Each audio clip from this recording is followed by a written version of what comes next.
Il TG del quotidiano La Nazione Siciliana, notizie dalla Sicilia in 3 minuti.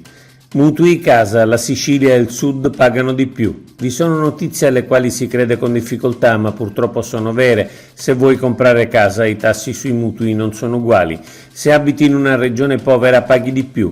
Il tasso medio di un mutuo casa praticato in Sicilia è del 6,14% e in Emilia-Romagna è invece del 4,03%. Cioè su un finanziamento di 150.000 euro in Emilia-Romagna paghi una rata di circa 800 euro al mese, in Sicilia invece paghi una rata mensile di quasi 1.000 euro, 200 euro in più al mese, e guarda caso le regioni con i tassi più alti sono il Molise, la Calabria, la Sicilia, la Campania e la Puglia, e quelle con i tassi più bassi sono l'Emilia, il Lazio, la Lombardia, il Friuli, la Valle d'Aosta e il Piemonte. 2 Italie, altro che autonomia differenziata, prima si risolvano questi problemi.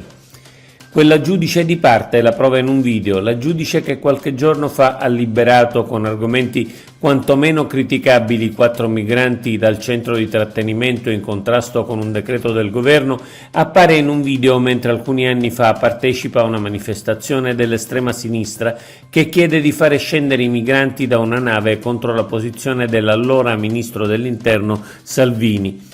La sua parzialità era già emersa sui social, ma la partecipazione a una manifestazione proprio sulla questione migranti la rende di un'evidenza solare. Sospettiamo però che coloro che da sinistra la difendono ancora, malgrado tutto questo, non lo comprendano. Sapete perché? Pensano di essere i buoni e ai buoni tutto è concesso, anche violare le regole. Incontro Schifani con commissaria Ferreira. Il presidente Schifani ha incontrato ieri a Palermo la commissaria europea alla coesione Elisa Ferreira, confrontandosi sul tema dei fondi europei e dell'insularità.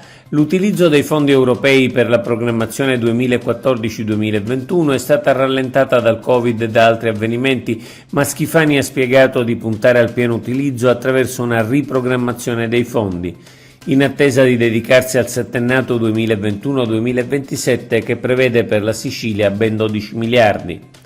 Le misure contro il caro voli sono legge. Approvato ieri in via definitiva dalla Camera il decreto asset con le misure contro il caro voli e in particolare per le isole. Rafforzati i poteri sanzionatori dell'antitrust che può procedere contro le compagnie aeree che utilizzano algoritmi per stabilire i prezzi dei biglietti, soprattutto nei voli per le isole e nei periodi di picco della domanda, vietata inoltre la profilazione degli utenti. La Sicilia chiede l'abolizione del numero chiuso in medicina. Con 38 voti favorevoli e nessun contrario, l'Assemblea regionale siciliana ha approvato la legge voto con la quale si richiede l'abolizione del numero chiuso programmato per l'accesso ai corsi di laurea in medicina. Il testo verrà inviato al Parlamento nazionale. Solinas, audizione su insularità. La Commissione bicamerale per il contrasto degli svantaggi derivanti dall'insularità ha ascoltato in audizione il presidente della Sardegna Christian Solinas e ascolterà nei prossimi giorni il presidente Schifani. Solinas ha spiegato che l'insularità costa alla Sardegna almeno 5.700 euro pro capite, con una perdita che può raggiungere anche un terzo del PIL sardo. Oggi è tutto. Per l'informazione del quotidiano La Nazione Siciliana approfondisci su www.lanazionesiciliana.eu.